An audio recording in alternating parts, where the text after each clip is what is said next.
كبائر ما تنهون عنه نكفر عنكم سيئاتكم وندخلكم مدخلا كريما ولا تتمنوا ما فضل الله به بعضكم على بعض للرجال نصيب مما اكتسبوا وللنساء نصيب مما اكتسبن واسألوا الله من فضله إن الله كان بكل شيء عليما صدق الله العظيم۔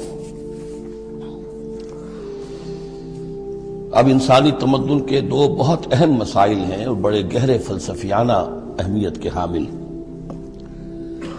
پہلا مسئلہ ہے گناہوں کے بارے میں کہ ان میں تقسیم ہے کبائر اور صغائر کی۔ بڑے بڑے گناہ، سب سے بڑا گناہ شرک ہے، کفر ہے، پھر یہ کہ جو فرائض ہیں ان کا ترک کرنا کبائر میں شامل ہوگا، جو حرام چیزیں ہیں ان کا ارتکاب کبائر میں شامل ہوگا۔ ایک ہے چھوٹی چھوٹی کوتاہیاں جو ہو جاتی ہیں، آداب میں ہو جاتی ہیں، یا اور جو بھی باریک احکام ہیں ان میں کہیں کوتاہی ہو گئی ہے، یا بغیر کسی ارادے کے کہیں کسی کی بات ایسی کہہ بیٹھے ہیں کہ جو غیبت کے حکم میں آ گئی ہے، ارادہ نہیں تھا لیکن بات نکل گئی ہے، وغیرہ وغیرہ۔ اس میں جو ایک ہیلدی ایٹیچیوڈ ہے وہ یہ ہے کہ کبائر کا پورے اہتمام کے ساتھ بندوبست کیا جائے کہ اس سے انسان بالکل پاک ہو جائے، فرائض کی پوری ادائیگی، محرمات سے اجتناب مطلق۔ اور یہ چھوٹی چیزیں جو ہیں ان کے بارے میں نہ تو زیادہ ایک دوسرے پر نکیر کی جائے، نہ ایک دوسرے پر گرفت کی جائے، نہ کچھ اس پر بہت زیادہ جو ہے اپنے دل کے اندر بھی دل گرفتگی کی جائے، بلکہ ان کے بارے میں توقع رکھی جائے کہ اللہ تعالیٰ معاف فرما دے گا، استغفار کرے بھی آدمی۔ اور یہی صغائر ہیں جو نیکیوں کے ذریعے سے خود بخود بھی ختم ہوتے رہتے ہیں۔ یہ جو آتا ہے کہ جو شخص وضو کرتا ہے صحیح طریقے پر بیٹھ کر اطمینان سے، تو جب وہ ہاتھ دھوتا ہے تو ہاتھوں کے گناہ جھڑ جاتے ہیں، آنکھوں میں پانی ڈالتا ہے آنکھوں کا گناہ جھڑ جاتا ہے، وغیرہ وغیرہ۔ تو یہ وہ صغائر ہیں۔ ان الحسنات یذہبن السیئات، یہ نیکیاں جو ہیں ان بدیوں کو دور کر دیتی ہیں۔ کبائر معاف نہیں ہوتے اس سے۔ نیکیوں سے جن گناہوں کی معافی کا خود اعلان ہے قرآن میں، وہ کبائر نہیں صغائر ہیں۔ کبائر توبہ کے بغیر وہ نہیں بخشے جا سکتے، توبہ کرنی ہوگی۔ اور جو اکبر الکبائر ہے شرک، اس کے بارے میں تو دو مرتبہ اس صورت میں آئے گا، ان اللہ لا یغفر ان یشرک بہ ویغفر ما دون ذلک لمن یشاء، وہ ہم پڑھیں گے بعد میں۔ لیکن ایک پرورٹڈ قسم کی مذہبی شخصیت ہوتی ہے، مذہبی مزاج، پرورٹڈ، بس شدہ۔ جو کبائر ہیں وہ تو ہو رہے ہیں، سود خوری ہو رہی ہے، جو کچھ ہو رہا ہے حرام خوری ہو رہی ہے، چھوٹی چھوٹی باتوں پر نکیر ہو رہی ہے، یہ پائنچا تمہارا نیچے کیوں چلا گیا ہے، اس کے اوپر ساری گرفت ہو رہی ہے، یہ کیا ہو گیا ہے، تمہاری داڑھی جو ہے شرعی نہیں ہے، اس کے اوپر گرفت ہو رہی ہے۔ یہ چیزیں جو ہیں دس از پرورش، یہ مذہب کو بس کر دینے والی بات ہے۔ قرآن مجید میں اس معاملے کو 3 جگہ پر نقل کیا گیا ہے کہ یہ فلسفہ جو ہے کہ چھوٹی چیزوں کے بارے میں درگزر سے بھی کام لو، اور یہ کہ بہت زیادہ متفکر بھی نہ ہو، سینس آف پروپورشن ہونا چاہیے۔ ان تجتنبوا کبائر ما تنہون عنہ، اگر تم اجتناب کرتے رہو گے ان بڑے بڑے گناہوں سے جن سے کہ تمہیں روکا جا رہا ہے، نکفر عنکم سیئاتکم، تمہاری چھوٹی برائیوں کو ہم خود ہی دھوتے رہیں گے، پاک کرتے رہیں گے، صاف کرتے رہیں گے۔ جو بھی نیک کام کرو گے ان کے حوالے سے وہ جو فروغ داشتیں ہیں وہ خود بخود بھی دھلتی رہتی ہیں۔ وَنُدْخِلْكُمْ مُدْخَلًا کریما، اور تمہیں داخل کریں گے بہت ہی باعزت جگہ پر، جہاں کہ تمہارا مقام جو ہے باعزت اکرام کے ساتھ ہوگا۔ یہ مضمون سورہ شورى میں بھی آیا ہے، پھر سورۃ النجم میں بھی ہے، 3 مرتبہ یہ مضمون قرآن میں آیا ہے۔ دوسرا مسئلہ جو ہے انسانی معاشرے میں وہ فضیلت کا ہے۔ اب ظاہر بات ہے کہ تمام انسانوں کو ایک جیسا تو نہیں بنایا ہے اللہ نے، کسی کو خوبصورت بنا دیا، کسی کو بدصورت بنا دیا، کسی کا قد اونچا ہے، کوئی ٹھگنے قد کا ہے، لوگ اس پر ہنستے ہیں، یا کسی کو مرد بنا دیا، کسی کو عورت بنا دیا۔ اب عورت اپنے اندر ہی اندر کڑھتی رہے مجھے عورت کیوں بنایا، تو اس کا حاصل کیا ہوگا؟ یا کوئی بدصورت انسان ہے، ٹھگنا ہے کسی اور اعتبار سے، دوسرا شخص ہے وہ دیکھتا ہے کہ وہ تو بڑا اچھا ہے، تو اب اس کے اوپر کڑھنے کی بجائے کیا ہونا چاہیے کہ اللہ تعالیٰ نے مجھے جو کچھ دیا ہے مجھے اس کے اوپر صبر اور شکر کرنا چاہیے، اور جو فضل ہے کسی اور چیز میں بھی ہو سکتا ہے، میں نیکی میں آگے بڑھ جاؤں، میں خیر کے کاموں میں آگے بڑھ جاؤں، میں علم میں آگے بڑھ جاؤں، تو یہ چیزیں جو ہیں انسان دوسری چیزوں سے اپنی ان کی تلافی کر لے۔ بجائے اس کے کہ ایک نیگیٹو اس کی سائیکالوجی ڈیولپ ہوتی چلی جائے، کڑنا اور اندر ہی اندر جھوٹتے رہنا، جس سے کہ پھر طرح طرح کی جو ذہنی بیماریاں پیدا ہوتی ہیں، انہی کانفلکٹس کی وجہ سے، انہی فرسٹریشنز کی وجہ سے مینٹل بیلنس آدمی لوز کر بیٹھتا ہے۔ تو اس کی بجائے دیکھیے کس قدر عمدہ تعلیم دی جا رہی ہے، وَلَا تَتَمَنَّوْا مَا فَضَّلَ اللَّهُ بِهِ بَعْضَكُمْ عَلَىٰ بَعْضٍ، اور تمنا نہ کیا کرو اس شے کی کہ جس کے ذریعے سے اللہ نے تم میں سے بعض کو بعض پر فضیلت دے دی ہے۔ اب اللہ کی دی ہوئی فضیلت ہے، اس میں آپ تمنا کریں، اور دوسری طرف یہ کہ اس میں حسرت ہو جائے۔ اب اس میں خاص طور پر جو مسئلہ ہے انسانوں میں، جو آج کا سب سے بڑا مسئلہ ہے دنیا میں، جیسا کہ میں نے بتایا ایکسپلائٹ کیا جا رہا ہے، مساوات مرد و زن۔ اب یہ بھی ایک فضیلت ہے، کسی کو اللہ نے مرد بنایا، کسی کو عورت بنایا۔ اب پہلی بات یہ بتائی جا رہی ہے للرجال نصیب مما اکتسبوا، مردوں کے لیے حصہ ہے اس میں سے کہ جو وہ کمائیں گے، وللنساء نصیب مما اکتسبن، اور عورتوں کے لیے حصہ ہے اس میں سے جو وہ کمائیں گی۔ یعنی جہاں تک نیکیوں کا معاملہ ہے، بدیوں کا معاملہ ہے، خیرات کا معاملہ ہے، حسنات کا معاملہ ہے یا سیئات کا معاملہ ہے، اس میں بالکل ایکویلٹی ہے۔ مرد نے نیکی کمائی اس کے لیے، عورت نے نیکی کمائی اس کے لیے، اس میں برابری ہے۔ عورت نیکی میں مرد سے آگے نکل جائے، اتنے مرد ہوں گے کروڑوں کہ جو رش کریں گے حضرت خدیجہ کی کے مقام پر، کہ جو ان کا نمایاں ہوگا قیامت کے دن، یا حضرت عائشہ یا حضرت فاطمہ کا مقام، تو وہ عورتیں تھیں اور مرد ہوں گے بڑے بڑے، لیکن یہ کہ ان کی خاک کو بھی نہیں پہنچ سکیں گے۔ تو یہ ہے کہ اس میں تسلیم کرے آدمی، تسلیم و رضا، کہ جو بھی اللہ نے مجھے بنا دیا اور مجھے دیا ہے، اب مجھے اس میں بہتر سے بہتر کرنا ہے۔ یہ میرا شاکلہ تو اللہ کی طرف سے آ گیا ہے، کل یعمل علی شاکلتہ، اور جو ہم پڑھ چکے سورہ بقرہ میں کہ لا یکلف اللہ نفسا الا وسعہا، وسع جو ہے وہ اللہ نے بنا دی ہے۔ تو اب اس آیت کو بھی غلط کوٹ کیا جاتا ہے کمائی کے لیے، کہ عورتیں بھی کما سکتی ہیں، دیکھیے لکھا ہوا نصیب مما اکتسبن، ان کے لیے حصہ ہے اس کمائی میں سے جو انہوں نے کیا۔ اچھا، کمائی سے مراد یہ سمجھ لیجئے قرآن مجید میں صرف ایک جگہ ایسی ہے سورہ بقرہ میں جو ہم پڑھ چکے ہیں، جہاں کسب کا لفظ آیا ہے معاشی جد و جہد اور معاشی کمائی کے لیے۔ باقی پورے قرآن میں کسب آتا ہے اعمال کے لیے، کسب حسنات، کسب سیئات، بدیاں کمانا، بھلائیاں کمانا، کسب اس کے لیے۔ اور دلیل اس کی یہاں کیا ہے، مما اکتسبنا نصیب۔ اگر تو ایک عورت نے کمائی کی ہے، تنخواہ 10,000 کی ہے، تو 10,000 میں سے 2,000 تو نہیں ملے گا اسے، باقی 8,000 شارٹ میں جائے گا۔ تو نصیب مما اکتسبن نہیں ہے وہ، تو اگر کسی کے واقعی کوئی کام کرتی ہے خاتون، اگر کوئی اس میں حرام پہلو نہیں ہے، پیشہ جو ہے وہ بھی شریفانہ ہے، اس میں جو بھی آداب ہیں پردے کے، سطر کے، حجاب کے، وہ بھی ملحوظ رکھے ہوئے، ٹھیک ہے، تو جو کمائی اس کی پوری اس کی ہوگی، اس کا حصہ تو نہیں ہوگا۔ اعمال میں البتہ آیا ہے کہ اعمال میں جو ہے مختلف اعمال کے مراتب ہوتے ہیں، کتنا خلوص نیت کتنا تھا، آداب کتنے ملحوظ رکھے، یہ ہم سورہ بقرہ میں حج کے ذکر میں بھی پڑھ چکے ہیں کہ ان لوگوں کے لیے بھی نصیب مما کسبوا، جو انہوں نے کمایا ہوگا اس میں سے حصہ ملے گا۔ تو یہاں پر یہ نیکی اور بدیوں کا تذکرہ ہے، یعنی جہاں تک مورل لیول ہے اس میں عورت اور مرد برابر ہیں، ہیومن ڈگنیٹی، ہیومن آنر اس میں برابر ہے، مورل لا برابر ہے۔ لیکن یہ ہے کہ باقی جو معاشرتی ذمہ داریاں ہیں اور ان کے حوالے سے جو تقسیم کار اللہ نے رکھی ہے، اس کے اعتبار سے فرق ہے۔ اب اس فرق کے ساتھ اگر عورت ریکنسائل نہ کرے اور اس پر کڑتی رہے اور مرد کے بالکل برابر ہونے کی کوشش کرے، تو فساد کا سارا معاملہ جو ہے اس معاشرے کا، وہ فساد کے نظر ہو جائے گا۔ وَاسْأَلُوا اللَّهَ مِنْ فَضْلِهِ، اور اللہ سے اس کا فضل تلاش کرو۔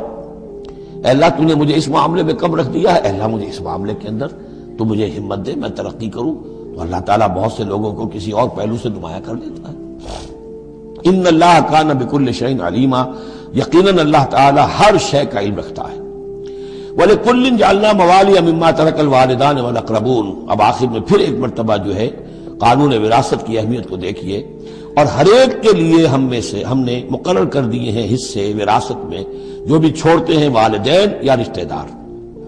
والذین عقدت ایمانکم، ایک نیا مسئلہ یہ پیدا ہو گیا تھا کہ ایک دوستی ہوتی ہے، بھائی چارہ ہوتا ہے، یا مدینے میں حضور نے مسلمانوں کو بھائی بھائی بنا دیا تھا، ایک انصاری ایک مہاجر بھائی، تو کیا ان کا وراثت میں حصہ ہے؟ نہیں، یہ وراثت میں حصہ منہ بولے بھائیوں کا نہیں ہے، منہ بولے بیٹے کی کوئی حیثیت نہیں شریعت میں، منہ بولے بھائی کا کوئی حصہ نہیں ہے۔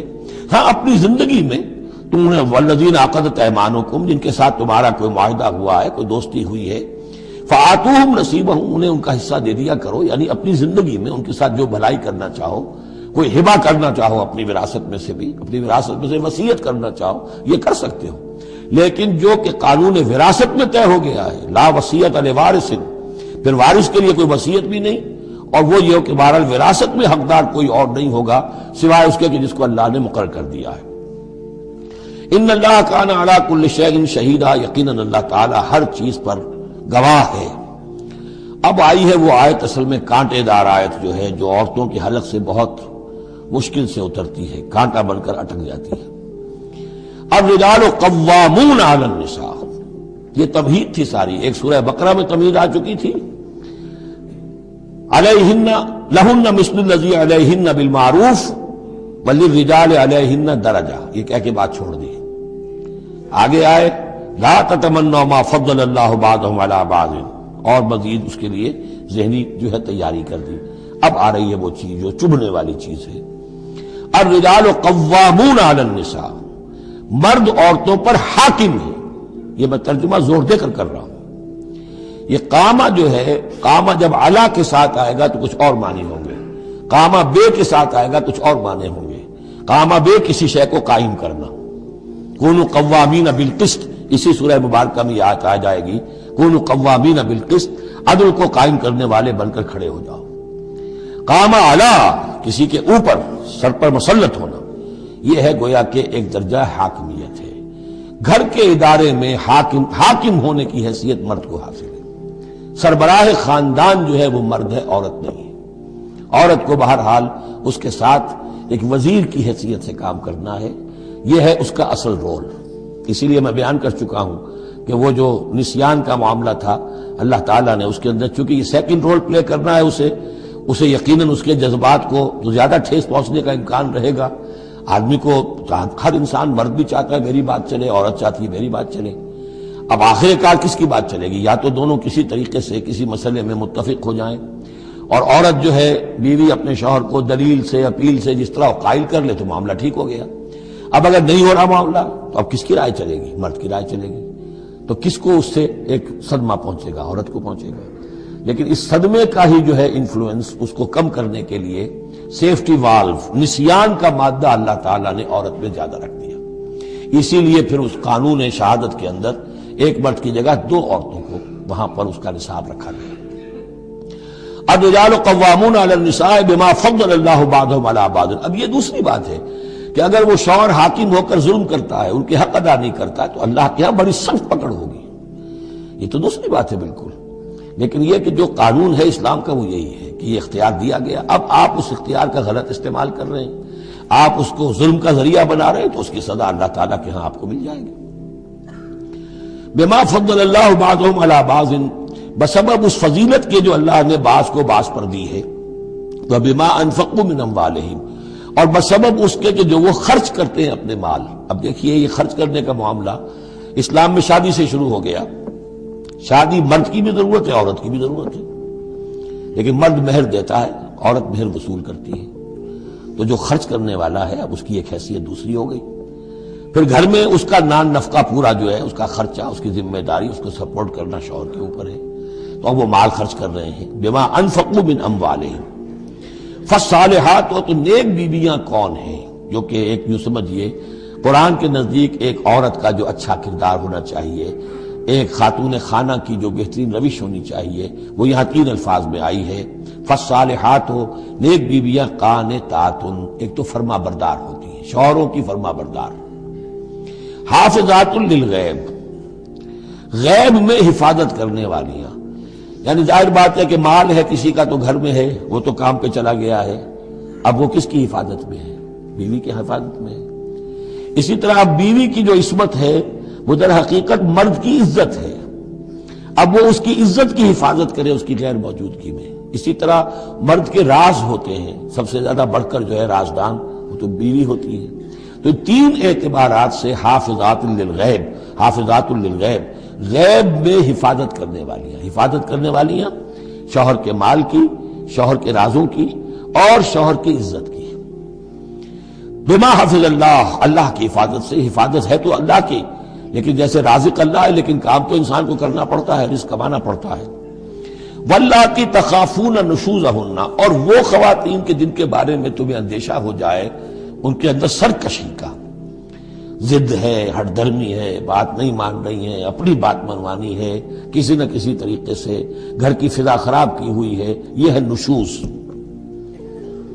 ذہناً تسلیم نہ کرنا کہ میری حیثیت جو ہے وہ بہرحال شوہر کے تابع دار کی ہے، اس کو اگر تسلیم نہیں کریں گے تو ظاہر بات ہے فرکشن ہوگی، اور فرکشن جو ہے اس کے نتیجے کے اندر وہ گھر کے اندر جو ہے وہ ایک فساد پیدا ہوگا۔ واللاتی تخافون نشوزہن فعظوہن، تو ان کو پہلے تو نصیحت کرو، واہجروہن فی المضاجع، دوسرے تنبیہ کے طور پر ان سے تعلق اپنے بستر علیحدہ کر لو اور ان کے ساتھ وہ تعلق ضر و شو جو ہے کچھ عرصے کے لیے بند کر دو۔ وَاضْرِبُوهُنَّ، اس پر بھی ٹھیک نہ ہو تو انہیں مارنے کی بھی اجازت ہے۔ اس میں حضور نے جو روکا ہے وہ یہ ہے کہ چہرے پر نہ مارا جائے اور کوئی ایسی مار نہ ہو جس کا مستقل نشان جسم پر پڑے۔ اب یہ چیزیں اللہ کا کلام ہے، اس کے اندر جو ہے کوئی ہمارے لیے کوئی جھجک نہیں ہے، معاشرتی زندگی کو ٹھیک رکھنے کے لیے اس کی ضرورت پیش آئے تو وہ بھی کرنی ہوتی ہے۔ فَإِنْ أَطَعْنَكُمْ، پھر اگر وہ تمہاری اطاعت کریں، فَلَا تَبْغُوا عَلَيْهِنَّ سَبِيلًا، تو اب ان پر خام خواہ کی زیادتی کرنا، پچھلے غصے نکالنا، بار بار جو ہے وہ اپنے غصے کا اظہار کرنا، یہ بھی ٹھیک نہیں ہے۔ ان اللہ کان علیٰ کبیرا، یقیناً اللہ تعالیٰ بہت بلند ہے، بہت بڑا ہے۔ وَإِنْ خِفْتُمْ شِقَاقَ بَيْنِهِمَا، اور اگر تمہیں یہ اندیشہ ہو گیا ہو کہ ان میں تو اب زدم زدہ ہو گئی ہے اور یہ اب ساتھ اب چلنا ان کا مشکل ہے، شوہر میں بیوی میں مزاجوں کا اختلاف ہے اور اس کی وجہ سے کوئی زدم زدہ، عورت بھی اکڑ گئی ہے، مرد بھی اکڑا ہوا ہے، تو اب ٹھیک ہے کیا کریں ہم؟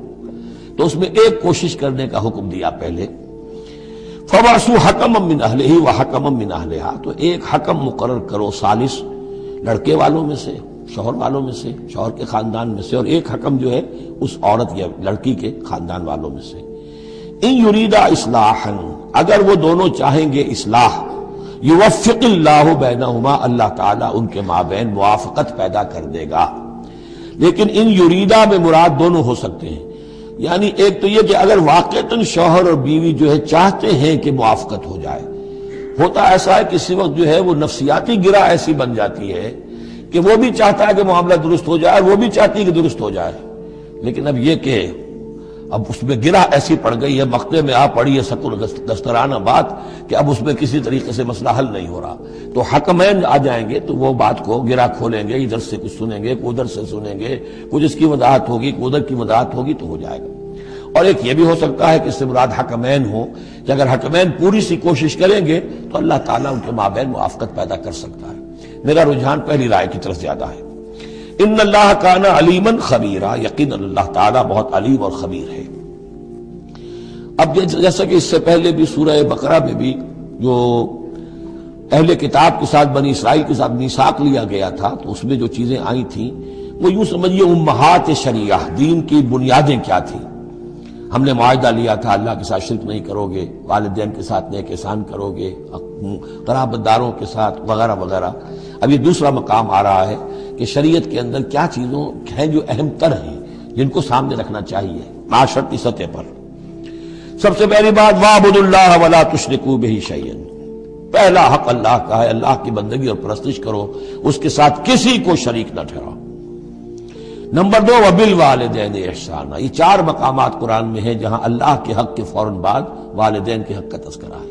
والدین کے ساتھ حسن سلوک، یہ بھی ہمارے ہاں کے خاندانی نظام کے لیے بہت اہم بنیاد ہے کہ والدین کے ساتھ ان کا ادب ہو، ان کی خدمت ہو، ان کے ساتھ حسن سلوک ہو، ان کے سامنے آواز پست رکھی جائے۔ بڑی تفصیل سے سورہ بنی اسرائیل میں یہ بات آئے گی، لیکن یہ کہ یہ ہمارے معاشرے میں خاندان کے استحکام کی یہ بھی ایک بہت اہم بنیاد ہے۔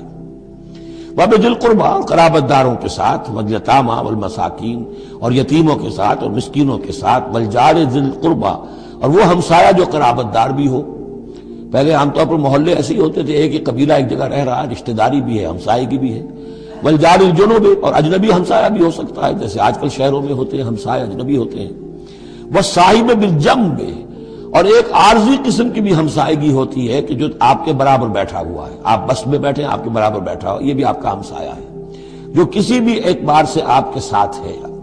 آپ کے پاس بیٹھنے والا ہے، اس کے ساتھ بھی نیک سلوک، وابن سبیل اور مسافر کے ساتھ نیک سلوک، وما ملکت ایمانکم اور جو بھی تمہارے لونڈی غلام ہیں جو تمہاری ملک یمین ہے ان کے ساتھ بھی نیک سلوک۔ ان اللہ لا یحب من کان مختالا فخورا، اللہ کو بالکل پسند نہیں ہے وہ لوگ کہ جو مختال ہیں، شیخی خوڑے اور اکڑنے والے، فخر کرنے والے، اکڑ کرنے والے۔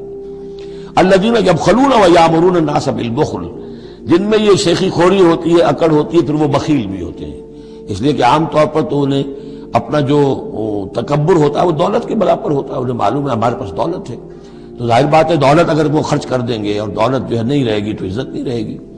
جو کہ بخل کرتے ہیں وہ یامرون الناس بالبخل، اور لوگوں کو بھی نیکی بخل کا حکم دیتے ہیں، کیونکہ جب لوگ دیکھتے ہیں کہ یہ لوگ ذرا خرچے کے اندر کمی کرتے ہیں تو انہیں اندیشہ ہوتا ہے کہ یہ ہمیں ملامت کریں گے، تم بڑے بخیل ہو، تو اس سے پہلے ہی کیوں نہ کہو بابا یہ اس طرح نہ کیا کرو، تم خام کا پیسے اڑاتے ہو، کچھ نہ کچھ بچا کے رکھا کرو اور وقت پہ کام آئے گا، تو بجائے اس کے کہ آپ کو کوئی ڈیفنس لینا پڑے پہلے ہی آفنس لیجئے۔ تو یامرون الناس بالبخل، وہ لوگوں کو بھی بخلی کا مشورہ دیتے ہیں کہ عقل کے ناخن لو۔ وَيَكْتُمُونَ مَا آتَاهُمُ اللَّهُ مِنْ فَضْلِهِ، اور وہ چھپاتے ہیں اس کو جو اللہ نے انہیں اپنے فضل میں سے دیا ہے۔ دولت ظاہر ہوگی تو کوئی سائل سوال کر بیٹھے گا، یعنی اچھا مسکین صورت بنائے رکھو کہ ان کے اوپر تو شاید خود 2 وقت کے فاقے ہیں، اب ان سے میں کیا ان کے سامنے ہاتھ دراز کروں۔ وَأَعْتَدْنَا لِلْكَافِرِينَ عَذَابًا مُهِينًا، اور ایسے کافروں کے لیے ہم نے بڑا اہانت آمیز عذاب تیار کر رکھا ہے۔ وَالَّذِينَ يُنْفِقُونَ أَمْوَالَهُمْ رِئَاءَ النَّاسِ، اور اس سے بھی آگے بڑھ کر وہ لوگ ہیں برائی کے اندر، شناعت کے اندر، کہ جو خرچ کرتے ہیں مال لوگوں کو دکھاوے کے لیے۔ وَلَا يُؤْمِنُونَ بِاللَّهِ وَلَا بِالْيَوْمِ الْآخِرِ، اور وہ حقیقت میں ایمان نہیں رکھتے نہ اللہ پر نہ یوم آخر پر۔ وَمَن يَكُنِ الشَّيْطَانُ لَهُ قَرِينًا فَسَاءَ قَرِينًا، تو ایسے لوگ گویا کہ شیطان کے ساتھی ہیں، تو جن کا ساتھی شیطان ہو گیا ہو تو وہ تو بہت ہی برا ساتھی ہے۔ ماذا وماذا علیہم، کیا ہو جاتا ان پر، کیا قیامت ٹوٹ پڑتی ان پر۔ لو آمنوا باللہ والیوم الآخر، اگر وہ ایمان ہی لے آتے سچے دل سے، صدق دل سے اللہ پر اور یوم آخر پر۔ وانفقوا مما رزقهم اللہ، اور خرچ کرتے کھلے دل کے ساتھ اس میں سے جو اللہ نے انہیں دیا ہے۔ وکان اللہ بہم علیما، اور اللہ تعالیٰ ان سے اچھی طرح واقف ہے۔ ان اللہ لا یظلم مثقال ذرۃ، یقیناً اللہ تعالیٰ کسی پر ذرے کے برابر بھی، ذرے کے ہم وزن بھی ظلم نہیں کرے گا۔ لا یظلم مثقال ذرۃ وَإِن تَكُ حَسَنَةً يُضَاعِفْهَا، اگر نیکی ہوگی وہ ذرہ عمل کا جو ہے نیکی کا ہے اس سے دگنا کرے گا، بڑھائے گا، بڑھوتری کرے گا۔ وَيُؤْتِ مِن لَّدُنْهُ، نہ صرف اس کو بڑھا کر دے گا واپس بلکہ اور اپنے پاس سے، یؤتِ مِن لَّدُنْهُ أَجْرًا عَظِیمًا، خاص اپنے خزانے فضل سے مزید بہت بڑا اجر دے گا۔ اب یہ آیت جو آ رہی ہے آیت نمبر 41 سے سورہ مبارکہ کی، یہ بڑی اہم ہے، یہ وہ شہادت علی الناس سے متعلق ہے جو سورہ بقرہ میں جو مضمون آیا تھا کہ اے مسلمانوں تمہیں اب شہداء علی الناس بنایا گیا، جیسے کہ نبی تم پر شہید تھے یا نبی نے تم پر شہادت دی ہے۔ نبی قیامت کے دن کھڑے ہو کر کہیں گے اے اللہ میرے پاس جو دین آیا تھا میں نے انہیں پہنچا دیا تھا، اب یہ ذمہ دار ہے۔ They are responsible for their attitude and conduct. تو یہ بات تمہیں کہنی ہے قیامت کے دن کھڑے ہو کے، اے اللہ ہم نے اپنے زمانے کے لوگوں تک تیرا دین پہنچا دیا تھا، اب اس کے بعد جو بھی طرز عمل ہے یہ جواب دیں۔ ایسا نہ ہو کہ الٹا وہ ہمارے اوپر مقدمہ کرے کہ اللہ ان بدبختوں نے ہمیں نہیں پہنچایا، یہ خزانے کے سانپ بن کر بیٹھے رہے۔ تو یہ تو ایک رخ ہے اس کا، لیکن یہ کہ جس کے ذمے یہ ڈیوٹی لگ گئی ہو، واقعہ یہ ہے کہ اس کے لیے تو ایک بہت بھاری یوں سمجھیے کہ بوجھ ہے اس پر۔ اب اس کا جو ہے نقشہ کھینچا جا رہا ہے قیامت کے دن کیا ہوگا۔ فَكَيْفَ إِذَا جِئْنَا مِن كُلِّ أُمَّةٍ بِشَهِيدٍ، تو کیا ہوگا اس دن، کیا صورتحال ہوگی جس دن کہ ہم ہر امت میں سے ایک شہید کھڑا کریں گے۔ کون؟ ان کا نبی اور رسول جس نے ان کو دعوت پہنچا دی۔ وَجِئْنَا بِكَ عَلَىٰ هَٰؤُلَاءِ شَهِيدًا، اور اے نبی آپ کو ہم لائیں گے ان پر گواہ بنا کر، یعنی آپ کو کھڑے ہو کر کہنا ہوگا، جس کو کہ ہمارے تصور میں کہتے ہیں، ہمارے اصطلاح میں پروزیکیوشن وٹنس۔ عدالت خداوندی کا پروزیکیوشن وٹنس کون ہے؟ نمبر 1 پروزیکیوٹر کون ہے؟ نبی۔ اے اللہ تیرا پیغام جو پہنچا تھا میں نے پہنچا دیا تھا، now they are accountable responsible. تو اس کے کیا معنی ہوئے؟ اپنی ہی قوم کے خلاف گواہی آ گئی نا۔ علا کا لفظ یہاں بھی نوٹ کر لیجیے، علی ہؤلاء شہیدا، اللہ ہمیشہ مخالفت کے لیے آتا ہے. ہم توقع میں ہیں کہ ہمیں تو شفاعت ملے گی میٹھی میٹھی، یہاں کڑوا معاملہ ہے. اے اللہ یہ بدبخت ہے جنہیں میں دین دے کر گیا تھا، ان کا کام تھا دین پھیلانا، انہوں نے خود دین کو چھوڑ دیا. تو نبی شفاعت کریں گے یا نبی مقدمہ قائم کریں گے؟ وقال الرسول یا رب ان قوم اتخذوا هذا القرآن مہجورا، اور کہیں گے رسول کہ اللہ میری اس قوم نے قرآن کو ترک کر دیا تھا. اس آیت کے بارے میں ایک واقعہ بھی ہے کہ ایک مرتبہ حضور صلی اللہ علیہ وسلم نے حضرت عبداللہ ابن مسعود سے کہا کہ مجھے قرآن سناؤ. انہوں نے عرض کیا حضور آپ کو سناؤں، آپ پر تو نازل ہوا ہے. فرمایا ہاں لیکن مجھے کسی دوسرے سے سن کر کچھ اور حظ حاصل ہوتا ہے، لطف آتا ہے. سورہ نساء انہوں نے پڑھنی شروع کی، شروع سے لے کے پڑھتے جا رہے ہیں. ظاہر بات ہے کہ حضور بھی سن رہے ہیں، باقی اور صحابہ بھی ہوں گے، اور حضرت عبداللہ ابن مسعود کی گردن نیچی ہے، پڑھ رہے ہیں. جب اس آیت پر پہنچے فَكَيْفَ إِذَا جِئْنَا مِن كُلِّ أُمَّةٍ بِشَهِيدٍ وَجِئْنَا بِكَ عَلَىٰ هَٰؤُلَاءِ شَهِيدًا، تو حضور نے فرمایا حسبک حسبک، بس کرو بس کرو. اور عبداللہ ابن مسعود نے سر اٹھا کر دیکھا تو حضور کی آنکھوں سے آنسوؤں کی لڑیاں چل رہی تھیں. اپنی قوم کے خلاف مجھے گواہی دینی ہوگی. وَجِئْنَا بِكَ عَلَىٰ هَٰؤُلَاءِ شَهِيدًا يَوْمَئِذٍ يَوَدُّ الَّذِينَ كَفَرُوا، اس دن یہ چاہیں گے کافر، وَعَصَوُا الرَّسُولَ جنہوں نے کفر کیا تھا اور رسول کی نافرمانی کی تھی، لَوْ تُسَوَّىٰ بِهُمُ الْأَرْضُ، کسی طرح زمین پھٹ جائے، شق ہو جائے، ہم اس میں دفن ہو جائیں اور ہمیں نسیہ منسیہ کر دیا جائے. وَلَا يَكْتُمُونَ اللَّهَ حَدِيثًا، اللہ سے وہ کوئی بات چھپا نہیں سکیں گے.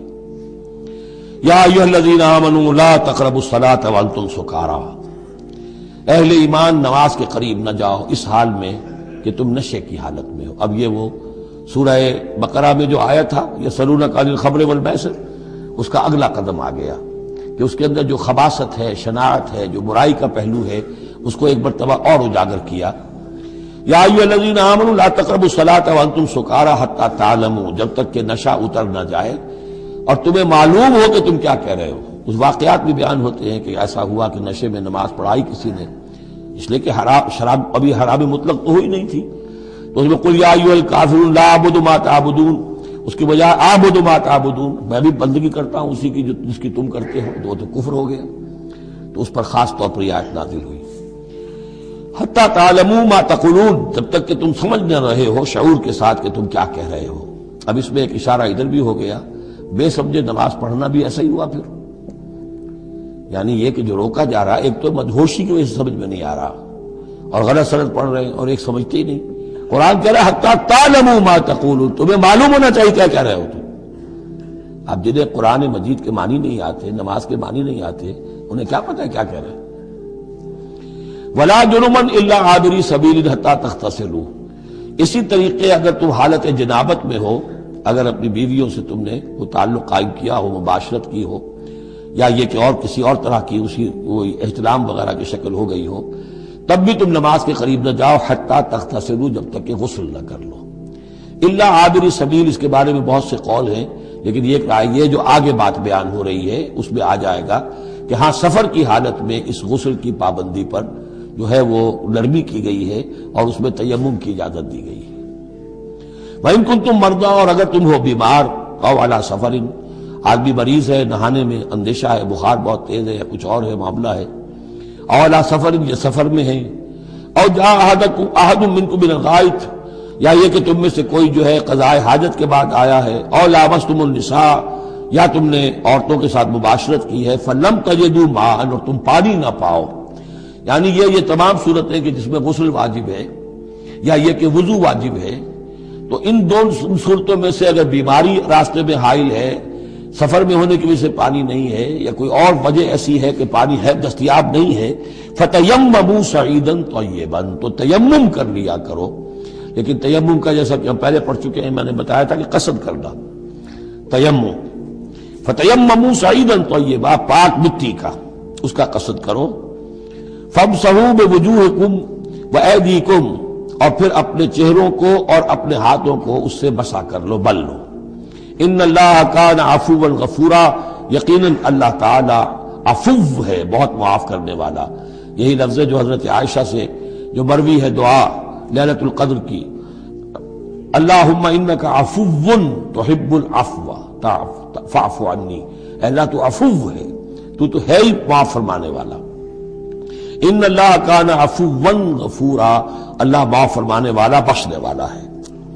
اب یہاں تک تو یہ سلسلہ آپ نے دیکھ لیا، 43 آیات ہیں کہ جن میں وہی انداز ہے سورہ بقرہ کے، شریعت کے احکام مختلف گوشوں میں مختلف پہلوؤں سے، عبادات کے ضمن میں تیمم آ گیا، اسی طریقے سے وراثت کا قانون آ گیا، اور جو جنسی انارکی ہے معاشرے میں نہ پیدا ہونے پائے، ڈسپلن ہو، ضبط نفس ہو، ایک ستھرا معاشرہ ہو، اچھا ایک خاندانی نظام ہو، اس کے لیے کیا احکام ہیں وغیرہ وغیرہ۔